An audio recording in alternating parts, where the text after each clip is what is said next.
Japan, a vibrant and exotic country, teeming with 130 million people, one of the world's most dynamic places. Rich in both culture and technology, Japan inspires unique trends amongst its populace.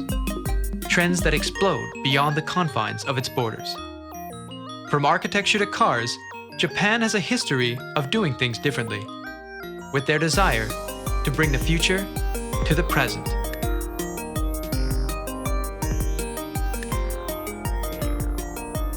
In 1953, one such organization was born. What began as a small import-export company, Taito, would eventually grow to become an arcade powerhouse worldwide. タイトは約60年前に誕生しました。最初は、貿易商社でした。海外からいろんなものを仕入れてきました。ピンボールゲームとかを輸入してました。そこから経営者、当時の社長が、よしこれはゲームセンターがアメリカにあったように日本でもアーケードが流行るんじゃないかということで自らストアを作り、よしじゃあその次は自分たちでゲームも作っちゃおう。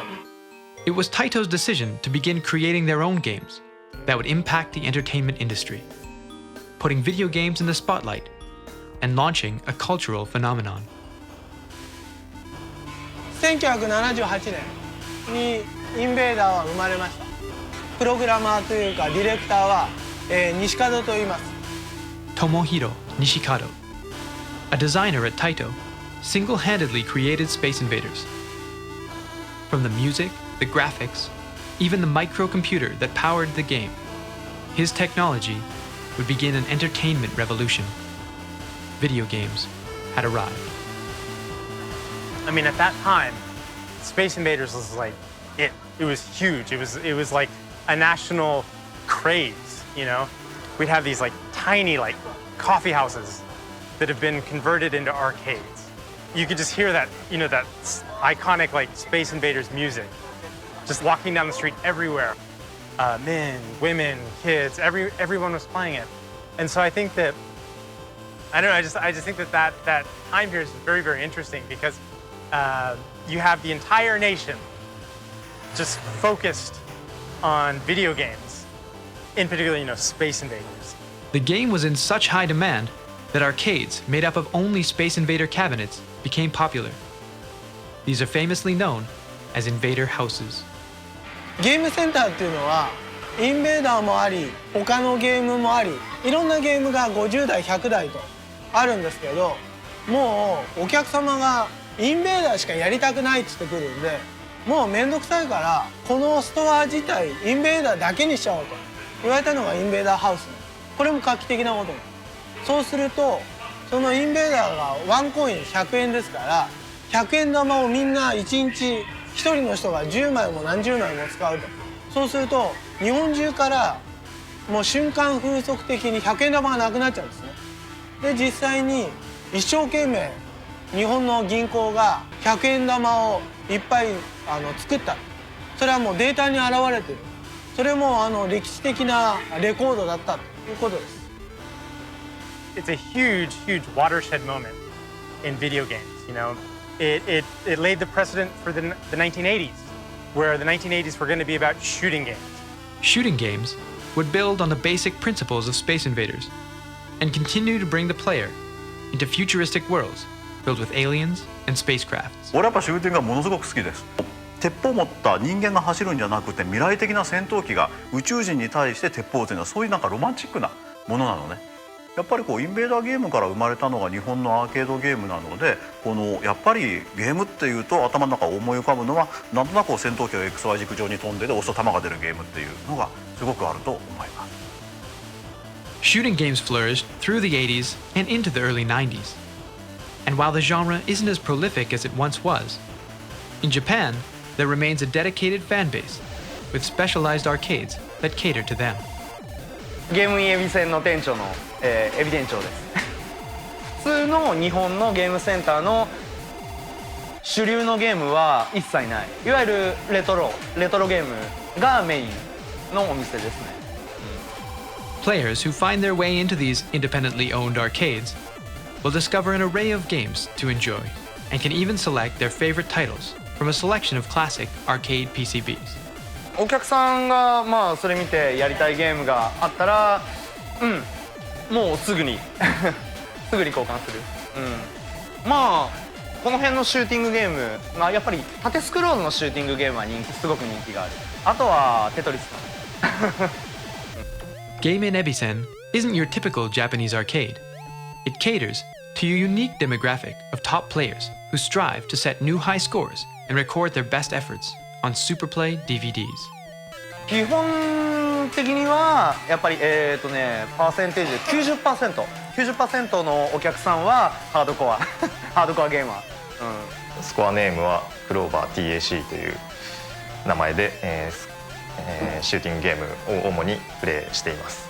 まあシューティングゲームのその始祖というか、まあ、そういうのはそのインベーダーとかそういうところだと思うんですけど、やっぱりまあすごく分かりやすいですよね。誰が見てもその敵を撃ってやっつける、で時期も敵の弾に当たったら爆発して終わる、やられる、ここのルール自体はまあずっと長いこと変わっていないと、まあ、そういうゲームとしての本質的な分かりやすさとかそういうものがまあやっぱりゲームとしてしっかりしてるからじゃないかなと思います。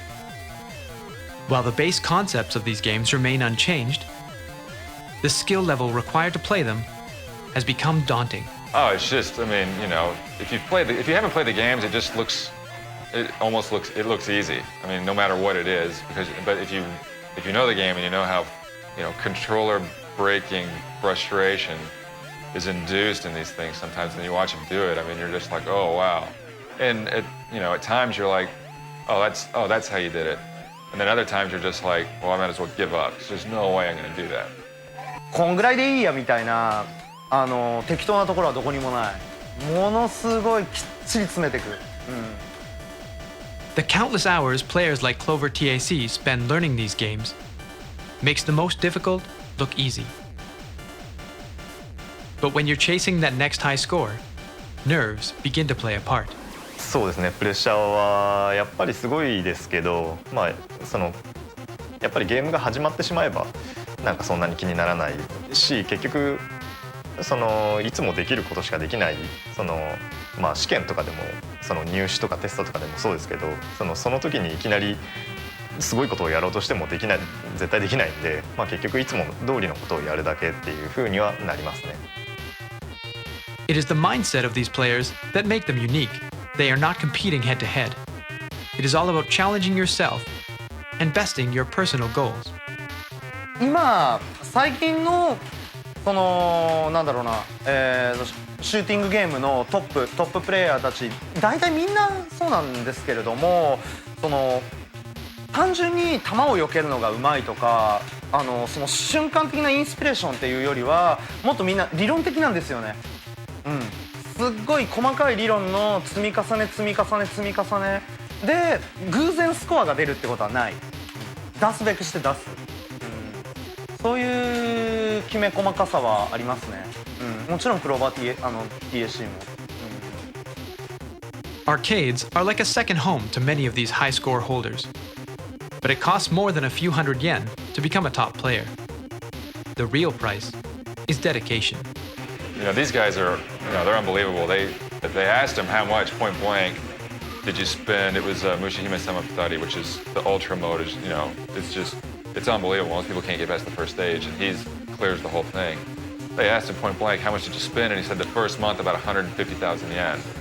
And I'm not sure if that was standard credits of 100 yen, that's 1,500 credits in a month. So these guys, obviously they've kind of taken the hobby to an extreme. It's probably gone a little beyond hobby. Arcade gaming can certainly lead to some degree of fame. And in certain circles, many of these names are synonymous with greatness. もちろん覚えてる。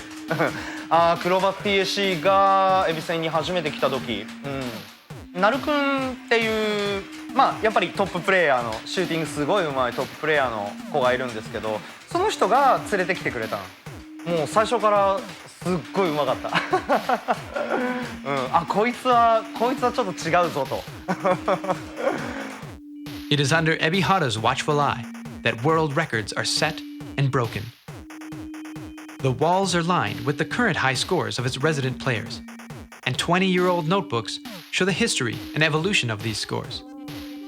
Arcadia Magazine, a monthly publication which focuses on arcade culture, documents the high scores from all over Japan. そうですね、初めて自分がその雑誌に載った全国トップのスコアを出したゲームがエスプレイドっていうゲームがあって、今出してるスコアの方が、その自分が初めて出した当時より高いスコア自体は出てますけど、やっぱりその当時出したそのスコアの時の方が印象として強く残ってますし、すごい嬉しかったのを覚えてます。一番最近は、赤い刀っていうゲーム、確か4億3000万ぐらいのスコアだったと思います。The thing that's really interesting about shooting games as they evolved is that in many ways they became almost less about shooting and more about dodging. And so I think that when you go back and you play, Space Invaders, it's very different from the shooting games that are being made now. You can see there's a connection, there's an arc, there's an evolution, but they're different, and they've changed. The guy who created Space Invaders told me, he's like I can't even play shooting games now. He's like, it's unnerving. In the 90s, you started seeing kind of more and more extreme shooting games, where in Japanese they're called danmaku shooters, shooting games, right? And that means just like a hail of bullets, and that's what they were. I mean, where it became like how many projectiles they could get on the screen at one time. As more and more games rode the success of Space Invaders, designers needed to find ways to entice new players to drop their 100-yen coins. As game design evolved, arcade companies became aware of certain criteria that seemed to be working. ゲームセンターのゲームを動かして1回100円っていう形で遊ばせてあげて、それで利益を上げると。でユーザーは100円払って遊ぶというので、一種の時間貸し、時間何分間をそのお金で遊ばせてあげますよっていう考え方があるんですね。なので基本的には一つのゲームは30分前後で終わることっていうのをまず一つ考えてると、もう一つが100円を出した人が、簡単に言うと3分でも1分でもいいんですけど、それで満足するっていう作り方をしたい。つまり RPG のような伏線を張ってストーリーを楽しんで、もう最後のボス行くまでにいろんなイベントがあってというような作り方は NG ダメなんですね。100円の100円を入れて最初の3分間ぐらいを考えて、それ3分間ぐらいいくんですけど、3分間でもうこれだけ遊べますよっていうことをいきなり示さないといけない。だからいきなりクライマックスっていうような感じでゲームを作ってる。でだけどもう一つが100円を入れた人が全部遊んでしまって、もういいや、もうやらないって言われたら終わってしまうので、またやりたいと思わせるようにクライマックスを遊んでるんだけど、そのクライマックスを遊んだだけでは全部遊び尽くしてなくて、まだあるよ、まだそこがあるよというような形のゲームの作り方をしなきゃいけないっていうことなんですね。だからそういう考え方でゲームを作る。 With these ideas in mind, arcade games would continue to coax the 100-yen coins from casual and hardcore gamers alike. The idea that people walk into an arcade and they're paying a machine money, and they are doing everything that they can to not die so they don't lose their money, I think it's very, very profound. And it's becoming increasingly profound in an age where, you buy a video game and it's 8, 9, 10 hours long and you play it. Maybe you don't finish it, who cares? Then you diddle around on the multiplayer and you're happy. This is different, this is very, very different, where it's like you have this coin and you want to win and you want to keep playing, you don't want to die. The stakes are higher, much higher. It became harder and harder to attract clients to the same gimmick. Shooting games would soon take a back seat as arcade gaming needed its next big change. これまでのゲームっていうのはご商売でいうと、これはとっても面白いので100円取って返さないけど3分間遊ばせてあげますよっていう、そういう仕組みだった。でもスト2はこれが根底から実は違っていて、あなたと隣のあなたが一種の100円かけて戦ってください。もう負けたらもう100円取られますけど悔しいよな、さあもっとお金あげてっていう、こんな仕組みはこれまでになかったので、もちろんやったら面白かったし、あとねお金の流れも全く違っちゃった。だから「ストリートファイター2」を見てみると歴史の時間でね大絶滅ってあるでしょ。ある時を境にアンモナイトが全く出なくなるとか恐竜がなくなるとか、あんな感じで「ストリートファイター2」っていうのはそれまでの僕らが大好きだったシューティングとかのアーケードゲームをちょっと絶滅させちゃった、それぐらいのパラダイムシフトだったと思います。 And so began the era of fighting games. Instead of battling the computer's AI, players were pitted head to head against each other, creating a new dynamic, which revitalized arcades in a big way. 格闘ゲームがやっぱ好きだったのはやっぱ爽快感があるんで、やっぱただ単に運動とかじゃなくて頭で考えながら読み合いっていうのが今までそういうのがなかったんで、ちょっとこれ知能戦だなって思って結構ハマりましたね。多分これ友達作ったらもっとこう面白くなるんじゃないかなみたいな、まあ一つのコミュニケーションって考えていただければいいかなと思います。 This social atmosphere of fighting games would breed a new type of community within the arcades. The joy of winning and frustration of losing is amplified 10 times when competing against a human opponent. Daigo Umehara is among the world's elite fighting game players and has made a career out of dominating his opponents. 趣味ゲームずっとゲームだったんですけど、今は趣味と呼べるかどうかわからないですけど、初めてゲームをプレイしたところは、レンタルビデオショップだったんだけど、そこには、姉と一緒にビデオを借りに行って、その時に初めてアーケードゲームを見て、それがきっかけです。14歳から22歳ぐらいまではもうものすごく一生懸命やってて、で23歳から27歳ぐらいまであまりゲームやってなかった。でストリートファイター4が出てまたたくさんゲームをやるようになりました。 From these humble beginnings in video rental stores, Daigo would become one of, if not the most accomplished arcade gamer in the world. やっぱ一番その 2D の中では一番上なのはやはり梅原選手。やっぱ戦歴も残してるし、また各世界大会の方もやっぱなんて言ったらいいんですかね、こう歴戦とかやっぱ戦績をきちんと残している上でやっぱ認められてる上でのやっぱ選手だと思いますので、 2D ではやっぱり梅原選手ですね。 What is it about this type of competition that attracts so many gamers? And what makes a top fighting game player? まあやっぱり人と人とのなんかコミュニケーション的なところだと思います。相手がそのコンピューターじゃないんで、そこら辺が面白い部分かなと思います。いや、自分ではよくわからないんですけど、ただその子供の頃からちょっと理解力はある方かなとは思ってたので、それがゲームに生きてるのかもしれませんね。あまりもともとあったわけではないと思います。やっぱゲームをやってってゲームを理解してって、まあそれで多分こういうスキルが身についたんじゃないかなっていうふうに思います。 We see a common thread between professionals of both shooting and fighting games. To dominate the field, there is a significant cost. 1ヶ月、その若い頃10代の頃は1月に6万円ぐらい多分ゲームにお金使ってました。一番やってる頃は1週間全部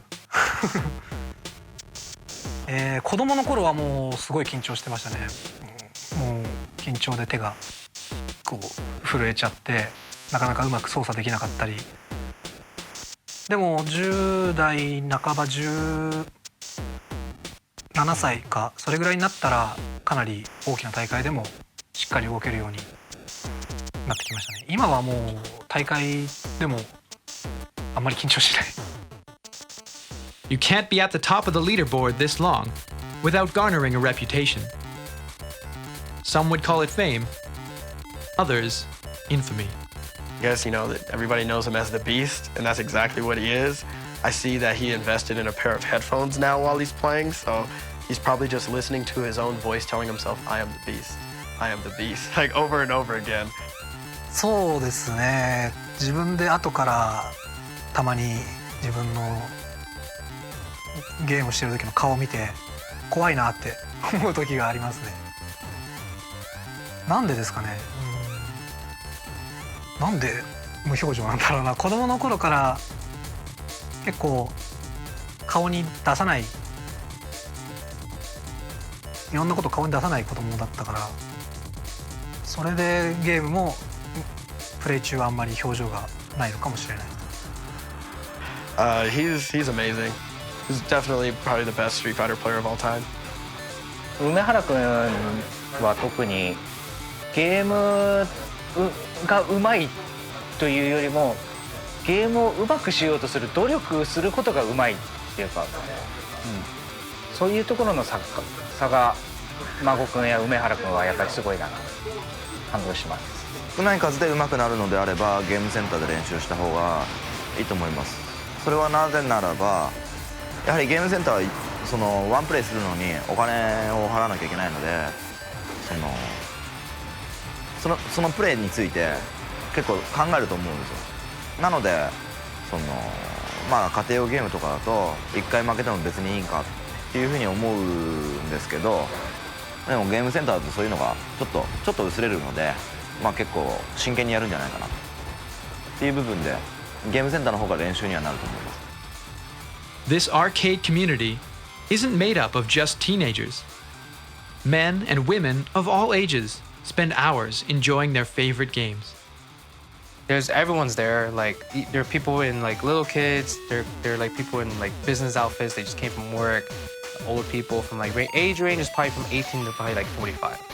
And they're all really good at fighting games. They all practice really hard and they want to be the best. Pride is very important in Japan. So that's why their community is so strong, because they always want to be number one. And there's like different machines where, okay, like there's probably like 4 machines here and 4 machines right here for Street Fighter. And then the first 4 are like top players' machines, and the other 4 is like for mediocre players. So people got to work up the levels to make sure they can play in the first 4 machines, because that's where all the top dogs play. So that's like, it's really unique how there's like a system like that, because everyone here, they just want to play everyone and like, oh, that's fun games. But in Japan, it's like, it's not fun. It's our life to be the best. 日本だと家が狭いのでマンションだとやっぱり騒げないっていう人が多くて、でゲームセンターでみんなでワイワイ騒ぐっていうのが結構主流なんだと思いますね。ゲームセンター、日本のゲームセンターは本当にうるさいです。いい意味でうるさいですね。僕の周りの人たちはもちろんゲームが好きなんだけど、ほとんどの人は友達に会いに来てる。いつも行くゲームセンターに行けば友達に会えるから、それが目的でゲームセンターに行く人たちが日本では多いですね。それが海外のゲームセンターとはちょっと違うかもしれない。私はそのゲームセンターで働いていて、まあその時にゲームセンターの友達っていうのが、すぐゲームやっぱりゲームをする人ってなかなかそのゲームセンター同士でしょっちゅう顔を合わせますので仲良くなるんですけれども、その人を通じて今結婚しました。はい。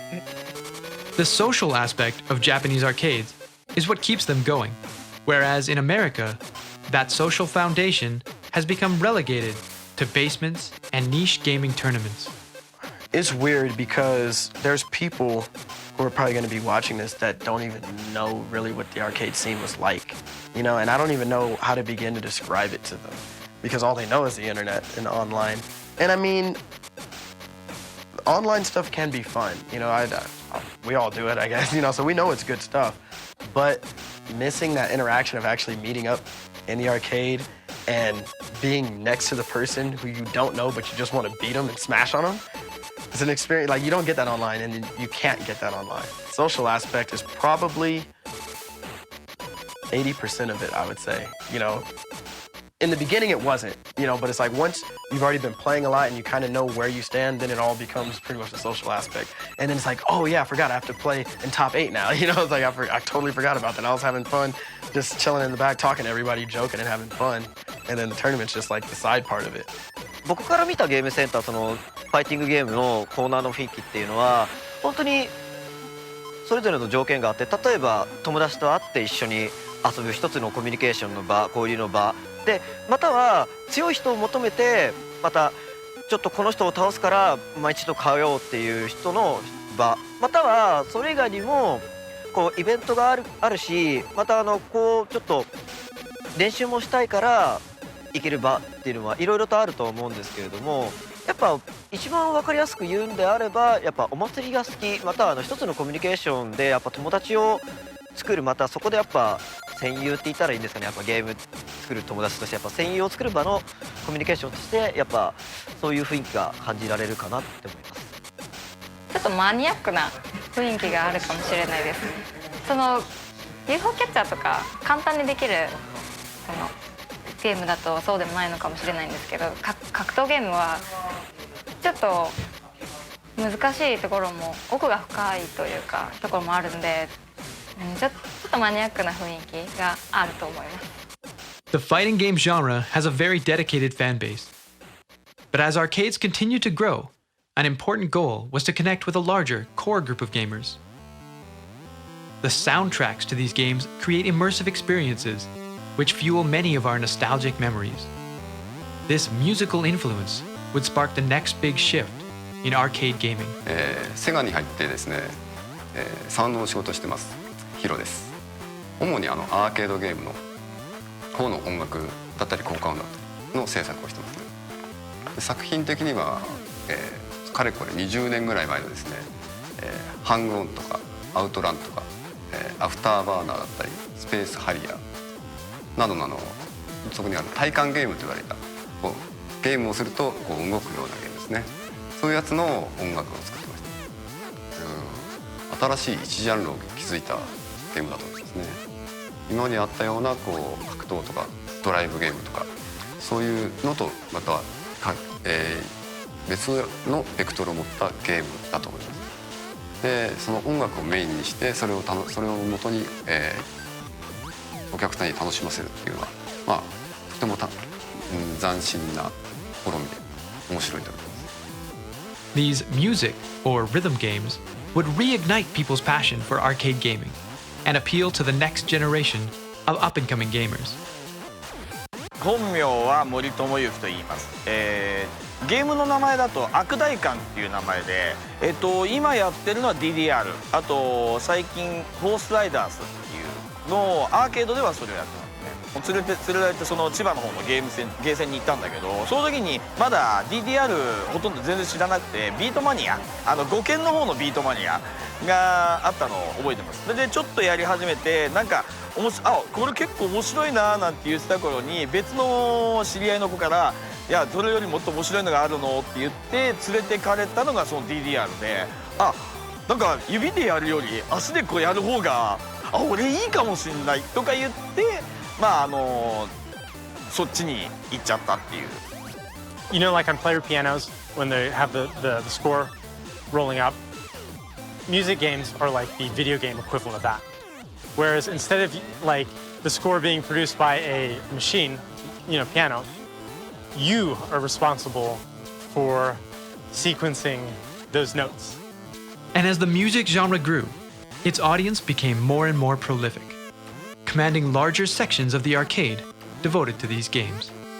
When DDR started to expand in popularity in the late 90s, particularly 98 and early 99, there were machines everywhere. I mean, in the rural regions, in Tokyo, just everywhere. Even in places that should not have any business owning an arcade machine had one. And I remember the one that stuck out the most was a coin laundry in the city of Matsumoto down in Nagano-ken that actually had one there. And I thought, what's the relationship? You wait and you dance while your laundry dries or washes or whatever. It was a very bizarre thing to see. But it was still getting traffic as well. People were going there to play DDR. I thought that was really bizarre.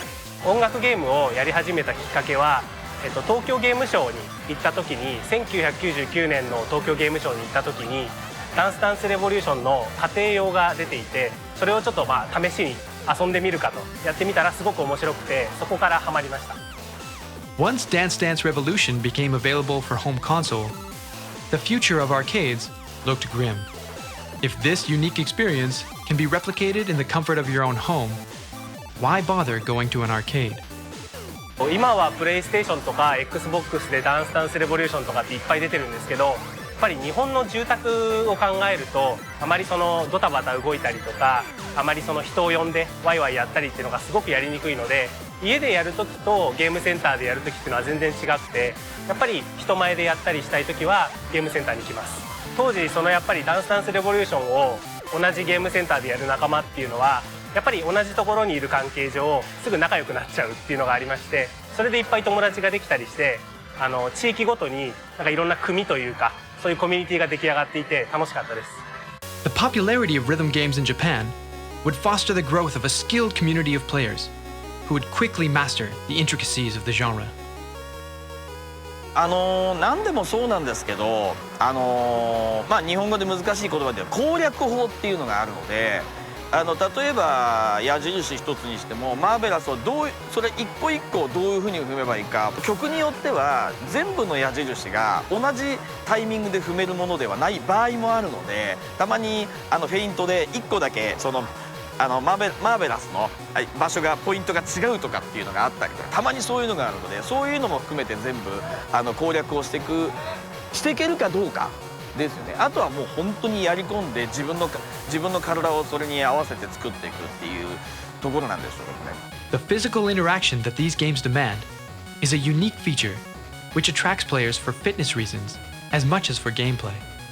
少なくとも俺はDDR っていうのはスキーとかバドミントンと同じ一生やろうと思えば一生できるスポーツであるというふうに思うんですで、アメリカでもね肥満対策でDDR 学校とかで取り沙汰されてるのもあるし、で年44ですけどそれより年齢上の人50代の人も知ってます。で今全国でも知られている人で有名なご夫婦でご主人が確か70超えてる方もご夫婦もいらっしゃって、その方たちは健康のために毎日少しずつっていう、やっぱり足を動かして体を動かしてっていう形なので、ある種スポーツとしては結構健康のためっていうのはいいんじゃないかなと思って。 While it may look easy, as with shooting games and fighting games, countless hours are spent perfecting these skills. Rhythm games, at their highest level, are a serious business. In terms of the easiest settings, you may have 50 steps, maybe even less than that on the easier songs, because it's basically one step every few beats, or so to speak. I mean, even somebody who's not familiar with the game can keep up. Oh, look, there's a single arrow. I wonder what's happening then. Oh, I get it now. But if you put that up to the extreme settings, I mean, the highest level difficulty, you're bordering on 700 steps in the span of 1.5 minutes, 2 minutes. And that's just crazy. I mean, to the casual person watching, they have no idea what's going on. It's just a huge blur. And it's not just with DDR as well. I mean, with the other music games, it's the same thing. I mean, you may have a series of columns coming down the screen or other icons, and you get them dense enough, nobody can read what's going on except somebody who's practiced it at such a level that they know what to expect. It's amusing for me personally to be able to do these things now that years ago, just watching them would make me go, wow, how did he do that? I mean, to be able to do that or perform at the same level is a very nice feeling. I mean, and to this day, even with over at this time 1,200 perfect scores over the DDR mixes, single, double, all the different modes, it's still nice to be able to get a full perfect combo or whatever. Just see that little flash, the flare at the end, look that. It's a cheap thrill to see that. I still get a kick out of that to this day, even on something that's not necessarily that difficult. You know, for foreigners, I'm sure Aaron's probably the best, so it's kind of like you see the big names and you see the big names at your local arcade, and if you see somebody at your local arcade that has, a top ranking, then that's kind of impressive. Impressive to say the least. Aaron has helped create an online community for these games, sharing news and high scores from Japan via a popular web forum dedicated to rhythm games. Aaron and his close friends have been invited to travel to compete and showcase their abilities internationally. See his name on the high score when you start a song, you know he's got to be pretty good. I mean, it's not easy to rank in the machines. Part of the reason that I can get perfect scores is that I zone out.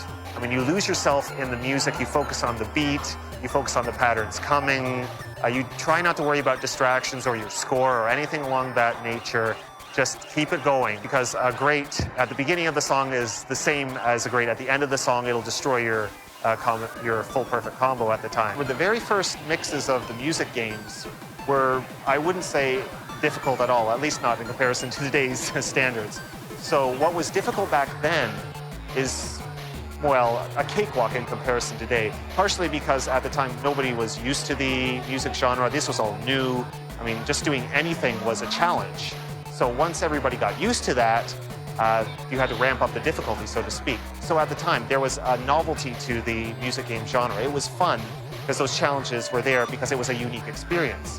Whereas nowadays, the challenge is there because people already know the basics. They just want to push themselves to new limits. The Japanese have been pushing the limits of gaming for the last 40 years. But at the end of the day, it's the social climate, the community, that keeps people coming back to arcades. やっぱりそのスコアを頑張る目的としてはやっぱりいろんな人と戦って、いい勝負をすることで、いろんなライバルとか仲間を増やしていきたいっていうのがありますね。実際スコアをいっぱいやってきたおかげで日本全国のいろんな友達ができましたし、そういう意味ではスコアを目指すよりも友達を増やしたいっていう気持ちが強いです。For most genres, high score is kind of dead, but for some things like music games and shooting games, it's still very much competitive. I think that Japanese arcades are just more about just, going out and just having fun. It's still a better image than in America, where it's kind of like, you play Nintendo all day from your mom's basement, then you go and play some other game. I think Japan is slightly better in that respect.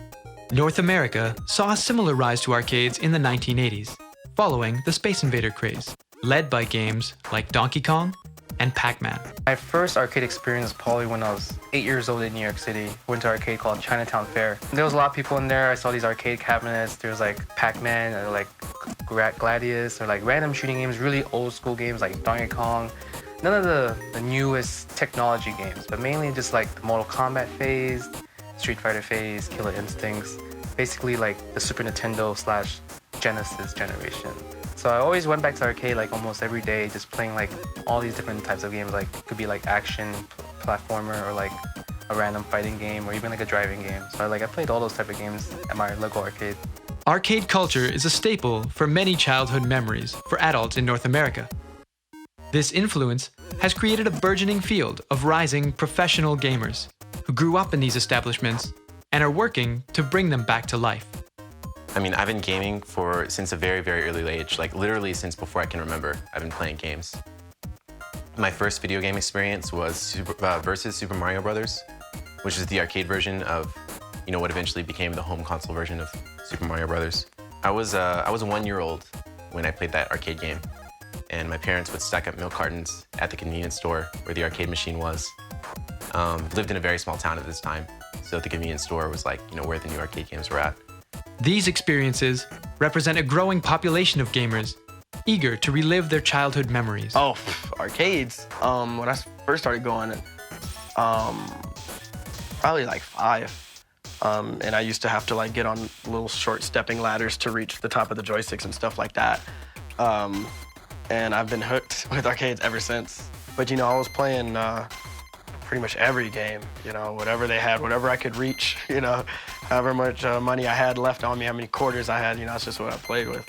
My parents would drop me off, I would walk in, and the arcade that was local to my house, called Pirates Cove in Monterey Park, had like a dozen Street Fighter 2 machines. So you would walk in and you would just see everybody playing. And I was just a kid, so I wasn't any good. But, I was old enough to understand, hey, this is pretty cool. And so I guess that's just something that's kind of stuck with me through the years, just because it's always been there and it's always been fun. While we all think back on our first arcade experiences with fond memories, the reality was that in North America, the reputation of arcades was far from pristine. I think the first word that comes to mind is dark. Quite dark, just lit up by all the different monitors, different electronic sounds. And as a kid, it was very, very appealing to go to somewhere like that where all the adults were playing something that you wouldn't have a chance to play at home. And I think it was at a time when arcades were kind of negatively looked upon. It's like a place where delinquents or those kind of go there. Obviously, it's tough when you're 12 versus people who are in their 20s who have more money and go play wherever they want to. In the West, if you want to go to an arcade and you're under 18, or under 16, you probably need your mom or your dad to drive you to the arcade. And then you're gonna have your mom and dad drive you back home. So it's a terrible place to go for a date. This negative image, alongside a lack of accessibility, led to a swift decline in popularity. By the late 90s, arcades had become scarce. I guess like one of the things living in Japan that if you like video games, you notice very quickly is that they still have arcades. And growing up in Texas, I went to my local arcade a lot. But by the time that I was a teenager and was going to college, those arcades started to disappear. So I think that kind of nostalgia, that feeling that that this is something I used to do when I was a kid, and it doesn't exist anymore, but it still exists in Japan. And you can walk down the street and you can find a great arcade and play a bunch of games. While it remains difficult to find an arcade in North America, in Japan, they're hard to ignore. Gaming is part of their everyday life. It's part of their culture. The companies that make arcade games are Japanese, so there's that. It kind of exists. And granted, you had that in America as well. You had American companies making arcade games, but then a lot of the I guess American game development moved more and more towards PC. So you kind of have that really strong backbone in Japan. The other thing is that you have the locations. Like Sega not only makes arcade games, they own arcades. A lot of arcade developers that are like that. So you have this kind of I guess system already in place. Another reason is that you have population density. That in the sense that if you get off at a train station, you can probably walk to an arcade. In the US, you'd have to get in a car and drive usually, unless you lived in, for example, New York City or someplace like that. But generally, you'd have to drive.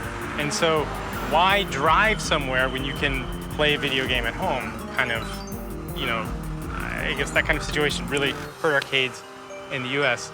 So while there is clearly something to be said for the location and access, this isn't the sole reason for arcades failing in the Western world. Some would say that the arcades simply didn't grow up. Some arcades have not really adapted and evolved and changed. It's still pretty much put a quarter in to play. And I mean, it's kind of like a very old business model, Not playing games at a public place, that's obviously something that is going to continue in the future. But the actual idea of putting a physical coin into a machine to play until you die is kind of an idea that somebody came up with, 30, 40 years ago now. That's part of why they're dying.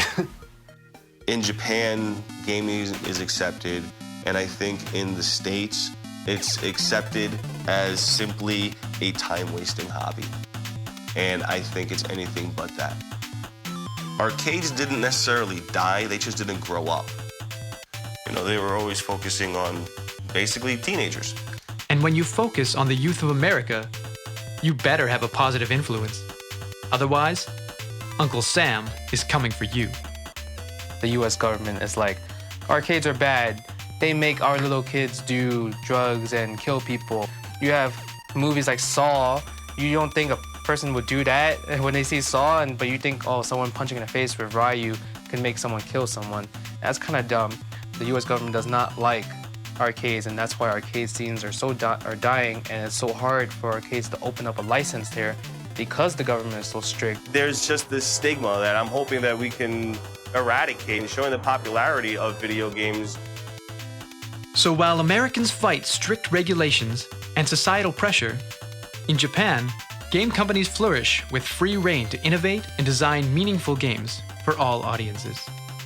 I think games mean more to more people in Japan than they do in America. I think games in Japan early on, they were made to appeal to many people. For example, Pac-Man designer, Toru Iwatani, he intentionally made Pac-Man not a game about shooting aliens or not a game about playing tennis, more about just this kind of wacky, cool, stylized character who goes around eating things, which I think I've heard that he made that specifically to appeal to more to women, actually. When traditionally most of the arcade games were famously, alien shooters. You even have a game geared towards, like 50-year-old housewives, basically, who like Korean idols. They have a special pachinko game themed with Yon-sama. which I think you won't get in America anytime soon. Instead, American arcades were forced to shift gears, becoming quote-unquote family-friendly locations in an attempt to reach a larger audience. In the 80s, it was that stigma of the arcades being a negative place to go to that arcade owners changed their whole perspective. Like, well, we don't want to be thought of like as D&D was back in the early 80s as some kind of negative influence on kids. We want a happy family type of place. So you have like the Dave & Buster's who catered to adults. You have a family fun center to cater to the whole family. Or like the golf lands in California. I think it was just to bring in more people and to say like, well, the video games, they're not bad. These are places where everyone can enjoy them. And then that's really, we saw that shift to that kind of model. I would say the arcade is not relevant, really, to the family of today in America. Like, we had these grimy arcades, and then, you know, Chuck E. Cheese started taking over, or, you know, sort of eating up these smaller mom-and-pop places. And, you know, some of the experience is lost in those kind of places, in my humble opinion. The layout and design of arcades in Japan is another potential reason for their continued success. Multiple floors divide up game types, ensuring the best experience possible for a wide array of players. When I first walk into an arcade, I usually will not see the music games there per se. I'll usually see the UFO catchers first before I see anything. And then around there, I'll see fighting and racing games off to the side, the horse race simulators, the mahjong games, all the other bizarre ones off to a side, along with the bingo machines and the metal games, all of those. Music games tend to be in a corner or in some, I wouldn't say isolated, but some set back place of the arcade. Not because the staff necessarily wants to hide them, but because they are very loud, let's be honest. They're blaring music at you. And it can be distracting to other players, especially when you have a number of these machines blaring out in the arcades. ゲームセンターの環境は結構BGM もお店の BGM もなってますし、いろんなゲームがあるので、これの騒音問題っていうのはずっと最初からありましたね。でもその中でどうやって工夫していくかっていうと、やっぱりこうスピーカーの位置を耳の近くに置いたりとか、もしくは指向性スピーカーをこう置いて自分にしか聞こえないようなシステムを作ったりとかですね。あとはゲームのセンターの中で埋もれないためには逆にあまり音を出さないっていうのが大事なんですね。全部が出てると何を聞かせたいのかわからない。なので出すところは出して出さないところは出さない。そこら辺のメリハリをつけることが、ユーザーに一番伝えられる方法かなと思ってますね。With nothing left to chance, it is apparent that the design of these arcades are thought out to the very last detail. Ultimately, it is about creating a space that caters to their clientele. もうサービスしたくてたまらない。でゲームセンターでそこら辺にあるでしょ。もうとにかくあんた今寂しくないかなんか楽しいことないかってしたくてたまらないのね。で多分そこら辺のサービス大好き文化っていうのがこのちっちゃなゲームセンターをいまだに根付かせていてやるんじゃないかとちょっと思います。やっぱりねアメリカ例えば行ってゲームセンター行くとねなんか大抵店長がこんな面してんのね。もう遊んでみたいな。でも日本はね給料変わんないのに面白いとか言ってねお金出ないのにね。なんかそういった人を面白がらせてなんかちょっと喜ぶような文化があるのかなとかちょっと思ったり。 The staff are so orderly and it's almost like you're in a casino. They have like proper attire, you know, like a suit, tie or waistcoat and stuff. They look really smart and they're very attentive and they're actually really good at the games. They're not just people walking around cleaning machines. These guys are really top players. Like they can do all the really good combos and stuff like that. I never forget a time when I was there for Virtua Fighter in 1998. And one of the buttons went out on Virtua Fighter, so I asked the guy if he could repair it. And this guy sits down, repairs the button, puts a credit in, and proceeds to like completely batter the opponent by doing all these really stylish combos. And he gets up and he's like, yeah, the button's working now. Just when I saw that, I was really impressed with how they actually make effort to employ people genuinely interested in games, and it's not just someone trying to make a quick buck doing any job. And I like that. 働いてる時はすごく楽しくて、もうゲームを見ながら仕事ができるので楽しくて、でそのゲーム好きなお客さんが来るわけなんで、そのお客さんともやっぱり話が合うんで、だからすごくやりがいのある楽しい仕事でした。 Much like casinos, Japan's arcades are designed to draw you in and keep you entertained. The hardest part is attracting the mass foot traffic into your establishment. Fortunately, Japan's arcades are built around that very goal.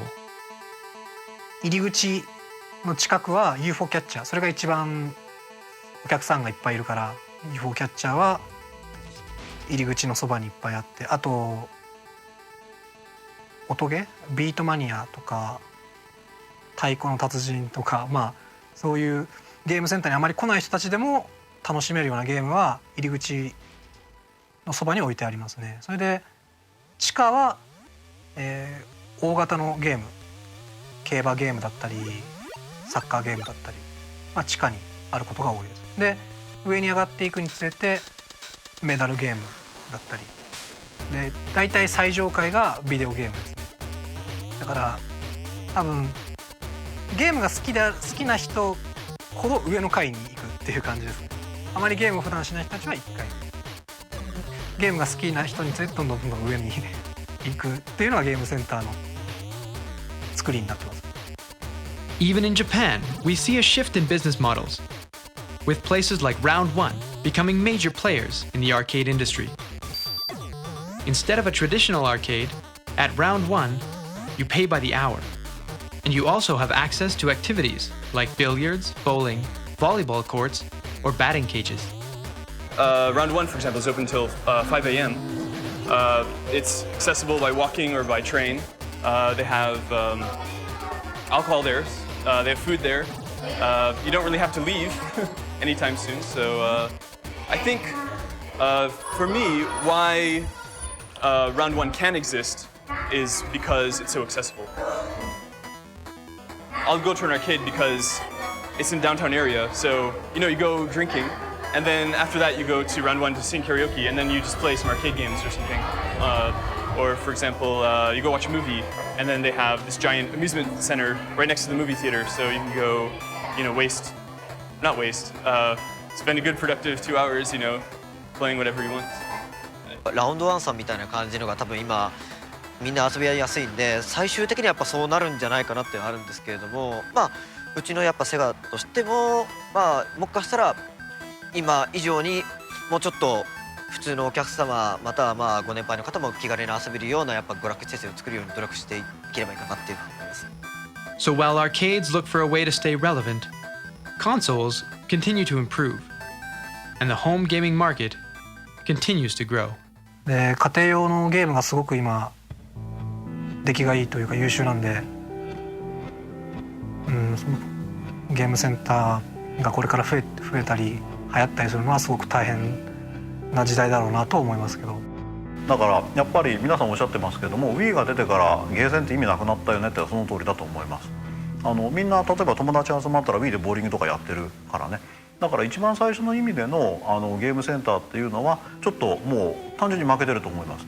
でも今ゲーセン行かれたら分かると思うんですけども、ほとんど1階のプリクラと2階のカードゲームで回ってるんですね。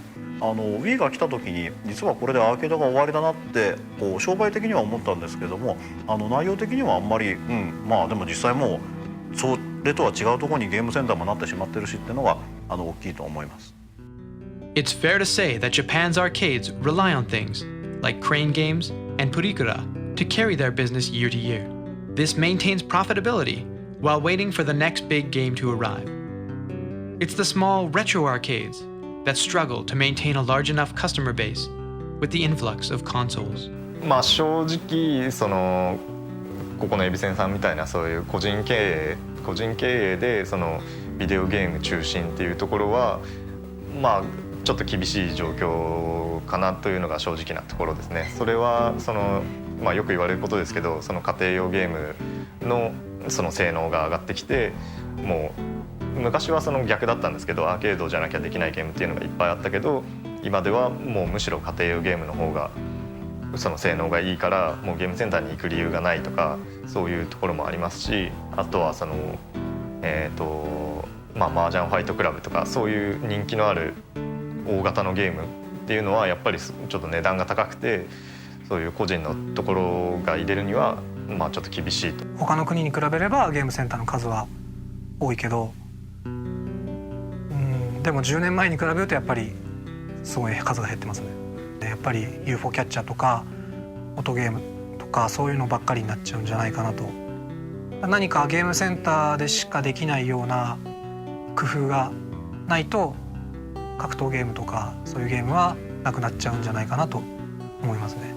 今後どうなるかっていうと全く予測ができない。やっぱりコンソールのゲームがすごい充実してくるとコンソールにないものをやっぱしみんな求めてアーケードに来るので、一つはコミュニケーションなんだろうけどもやっぱし新技術新しいものを求めてくると思うんで、新しい技術だからね想像はつかない。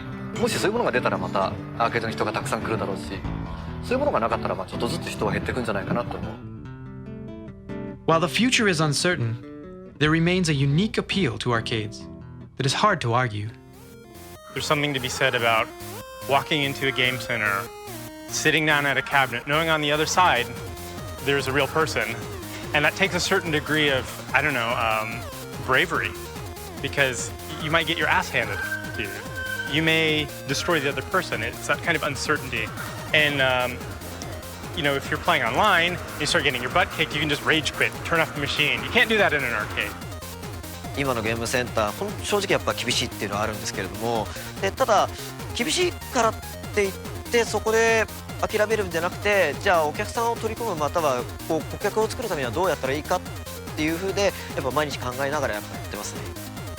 It doesn't have to just be 400 machines all stuck together and a bunch of people crammed in one area. Open it up, just make it more accessible to not just the hardcore gamer, but the general community as a whole. Japan already has that. They have that in their culture. My name is Christopher Laporte. I am a Las Vegas local for about 6 years now. We are opening up the Insert Coins Video Lounge Game Bar. I basically spent about a year trying to get the capital to make this happen. And everyone I talked to thought I was basically out of my mind. I said I wanted to open up a bar with video games in it and arcade cabinets, and people looked at me, why would you do that? Games are for kids. The fear was arcades died. So why would you try to resuscitate that business model? The arcade business model isn't perfect. In fact, we have seen several arcades close in Japan in recent years. But for every arcade that closes, 2 new ones open up. A lot of the news of arcade closures in Japan has been from these mom and pop arcades, because you never hear about a Taito station closing or, a Club Sega closing. You hear about them opening new stores. Like, they just opened a 3rd Sega in Akihabara right next to the train station. ビデオゲームとカードゲームがドッキングしたカードゲームのカテゴリーが生まれ、新しいカテゴリーが生まれることが相乗効果によって一番トップの売り上げを作れたんだと思う。New game types always cause a mini resurgence in arcade popularity. And the goal of arcade companies in Japan is to continually evolve their offerings, drawing in new and larger audiences with modern gaming experiences. 数字レベニュー的なゴールはいくらでもあるんですけど、多分それはあんまり面白くないと思う。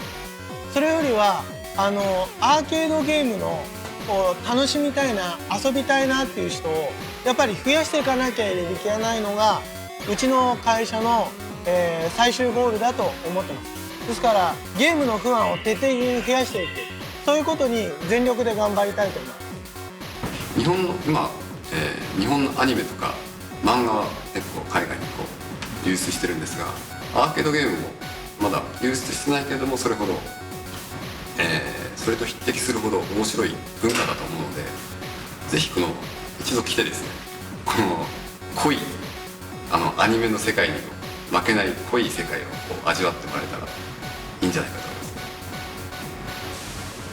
家で一人でゲームやるのとは違う、そこで世界が垣間見れます。ぜひいらしてください。Gaming is for the casual, it's for the passerby, or it's for the curious. It's for, someone who's absolutely just obsessed. It doesn't matter. It's a hobby, it's a passion, it's a sport, call it what you will. Video gaming isn't going away. Might be cliche, but the American dream, it's right behind me. I had a vision of something that most people said I was crazy. An arcade is not going to work in the States. And to that I say, you're wrong. The arcades are coming back, they're coming back big. And it's just a different version of it, but it still entails the same thing. It's a place to play video games, have fun with your friends. I think the Japanese might get some inspiration from us in the way we have our console gaming. You know, the way we have the presentation of gaming in terms of an adult entertainment with drinking and, you know, cocktail servers and just upping the ante of what an arcade should be. It's that culture that we're tapping into.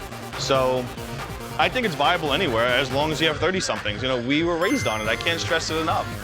It was taboo maybe 30 years ago, but it sure as hell isn't now. And I'm just proud to be part of it. You know, we can make the arcade scene totally return to form of what they used to be in terms of popularity, but even bigger. You have to come and see it to believe it. The Americans they're back. And we'll get you at Evo too, Japanese. You're going down, Daigo.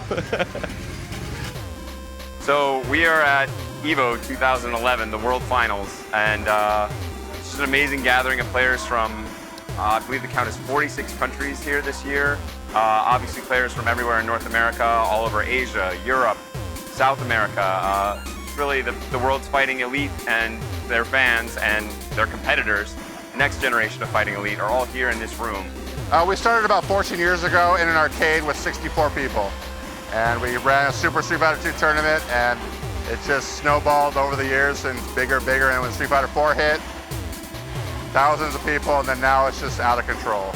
So we took Togeki and what they did with arcades, we merged it with our stuff with console, and now we got a huge event, and I think we got the best of both worlds. EVO がやっぱり一番それに向けて練習もするし、一番勝ちたい大会だし、一番盛り上がるし、楽しい、好きな大会ですね。I think the secret's out. EVO is like the place to be every year. It's a world championship, so they want to be the world champion. They're going to keep sending more and more players to take out our players, so it's pretty scary, like when our U.S. players can't even compete anymore. Yeah, we've seen a massive Japanese presence here. We have a great connection with all the international players. We really respect what they do. But we see a lot of these guys ending up at the top of the tournaments, and it's no special magical Japanese ability. They're coming from really one of the ultimate crucibles of fighting game competition. For a 1,600-man tournament, if you come with like, you know, maybe, I think there were like 12 or something, to have from 12 guys, you know, a third of you make it all the way, that's pretty impressive. It shows more, I guess, international rivalry, because obviously if you come to America, the Americans probably want to beat the Japanese players mainly, so we're doing pretty good here and there, but the Japanese presence is definitely overwhelming this year. And their dedication to the game, obviously in particular, Daigo Umehara, who's become a sponsored player and treats it very much like a job. He spends his time in the arcade, he does physical fitness routines just to stay in mental and physical shape, and has just a unique focus, and he's able to bring a real focus and ability. He really has followed a dream and said, this is what I'm good at in life, I'm going to find a way to make this work, and with the support of his sponsor, he's been able to make that happen, and you see the results speak for themselves. He's right at the top of the winner's bracket. I want to say the safe money is on Daigo because he won 2 years in a row, so I'll go with the safe bet. Unfortunately, Daigo fell just short of taking his third straight title, finishing in 4th place. And while the rest of the world did their best to compete, a newcomer from Japan stepped up to claim the World Street Fighter 4 Championship. With half of the top 8 being from Japan, it's not hard to see the product of the arcades and their culture. This isn't just about gaming anymore. It's a way of life, and for some, a career.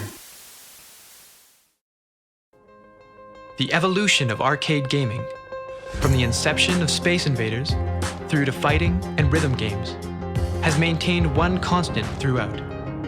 It is a cultural beacon that forms the foundation of social communities and eclectic subcultures. The worldwide impact of arcades and their culture can be seen in many facets of society. And while in some locales, this culture has waned, we are seeing a strong, nostalgia-driven push to reignite the passion that Space Invaders first captured. Professional gaming is on the rise, and arcades have asserted themselves beyond that of a simple hobby. The feelings and emotions that exist within arcades are unique and should be celebrated. This is the arcade experience.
arigato, sayonara, Toki. Oh, it's been fun, but my credit card is getting refused. My bags are full of games we bought the JL playing, but I'd like to have one last dance